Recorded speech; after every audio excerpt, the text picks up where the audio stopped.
محمد بن ابی بکر کو خط میں انہوں نے واضح انداز میں دھمکی دی اور انہوں نے کہا کہ دیکھو ہم تمہیں بھی پکڑ کے تم سے بھی قصاص لیں گے، کیونکہ قاتلین عثمان میں تم ملوث تھے، تم شامل تھے۔ السلام علیکم۔ صحابی رسول جناب حضرت عمر بن العاص رضی اللہ تعالیٰ عنہ کی زندگی کے مختلف پہلوؤں کے حوالے سے گفتگو کا سلسلہ جاری ہے۔ اس سے پہلے دو مختلف موضوعات پہ ہم گفتگو کر چکے ہیں۔ آج ہم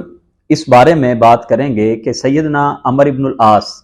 فاتح مصر، فاتح اسکندریہ، بعد میں گورنر مصر بھی لگے رہے۔ جنگ ذات السلاسل میں نبی پاک صلی اللہ علیہ وسلم نے ان کو ایک لشکر کی قیادت سونپی اور بعد میں نبی پاک نے ابو بکر و عمر اور ابو عبیدہ بن جراح رضی اللہ عنہم جیسے بڑے بڑے صحابہ کو ان کی مدد کے لیے روانہ کیا، جو حضرت عمر بن عاص کی ماتحتی میں اس معرکے میں شریک ہوئے۔ یہ ساری باتیں ہم پچھلے حصے میں کر چکے ہیں، مگر ان تمام چیزوں کے باوجود، ان تمام فضائل کے باوجود ایک طبقہ ایسا ہے کہ جو ہمیشہ ان پر تنقید کرتا ہے۔ کوئی ان کو مکار کہتا ہے، کوئی ان کو عیار کہتا ہے، کوئی ان کے ایمان کی نفی کرتا ہے، کوئی نعوذ باللہ، یہاں تک کسی نے کہا کہ وہ منافق تھے، نعوذ باللہ، الامان والحفیظ، اور بعض نے یہاں تک کہا کہ یہ صحابہ کی توہین ہے ان کو صحابی کہنا۔ تو آج ہم ان چند اعتراضات کا جائزہ لیں گے، ان چند باتوں کو دیکھیں گے جن باتوں کی وجہ سے حضرت عمر بن العاص رضی اللہ تعالیٰ عنہ پر تنقید کی جاتی ہے۔ تین چیزیں اگر ہم دیکھیں کہ نبی پاک صلی اللہ علیہ وسلم کی حیات طیبہ میں وہ عمان میں تعلیم و تربیت کے لیے وہاں پہ مقرر تھے، اور حضرت ابوبکر صدیق کے ٹائم تک وہ وہاں پہ رہے۔ حضرت ابوبکر صدیق کے ٹائم پہ وہ فلسطین کی مہمات میں شامل ہو گئے، اور پھر حضرت عمر فاروق کے ٹائم پر بھی جتنی بڑی بڑی فتوحات تھیں وہ ان میں شامل تھے، یا سپہ سالار تھے، یا ایک عام مجاہد کی حیثیت سے جو سینئر مجاہدین تھے ان کے ساتھ ان کا شمار ہوتا تھا، تو وہ بطور ان مہمات میں شامل تھے۔ حضرت عمر فاروق رضی اللہ تعالیٰ عنہ کے بعد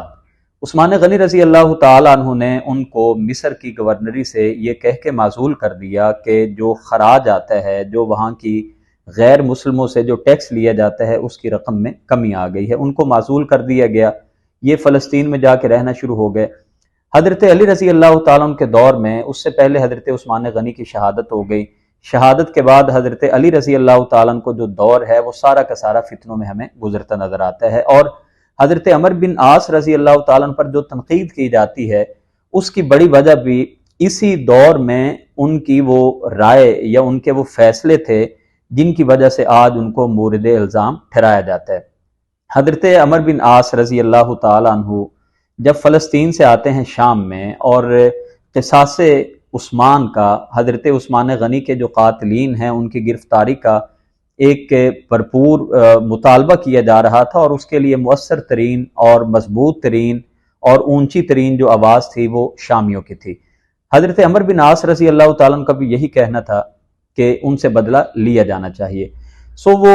حضرت امیر معاویہ کے ہم نوا بن گئے، کیونکہ حضرت امیر معاویہ رضی اللہ تعالیٰ عنہ نے بھی ابھی تک حضرت علی کے ہاتھ پہ بیعت نہیں کی تھی، اور ان کا یہ کہنا تھا کہ جب تک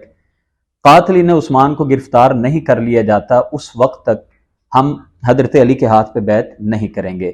ہم دیکھتے ہیں کہ جو جنگ صفین ہوئی حضرت علی اور حضرت امیر معاویہ رضی اللہ تعالیٰ عنہ کے بیچ، تو اس جنگ میں حضرت عمر بن عاص رضی اللہ تعالیٰ عنہ حضرت امیر معاویہ کے ساتھ تھے۔ عمر بن عاص کا بھی یہی کہنا تھا کہ جب تک ان قاتلین کو نہیں گرفتار کیا جاتا تب تک ہمارے معاشرے میں یا اسلامی ریاست میں استحکام نہیں آ سکتا، اس سے مزید خون خرابہ پیدا ہوگا، انتشار پھیلے گا، انارکی پھیلے گی۔ تو سب سے بڑی وجہ جس وجہ سے حضرت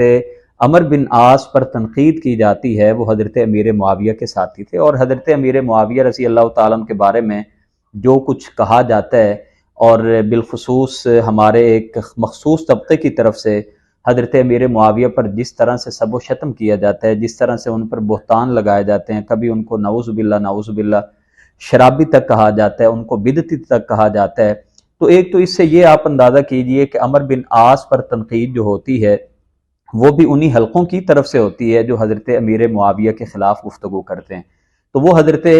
امیر معاویہ کے ساتھ تھے۔ پھر اسی جنگ صفین میں جو دوسری بات ہوئی، واقع تحکیم یا مسئلہ تحکیم کی بات کر لی جائے، تو مسئلہ تحکیم میں حضرت عمر بن عاص رضی اللہ تعالیٰ عنہ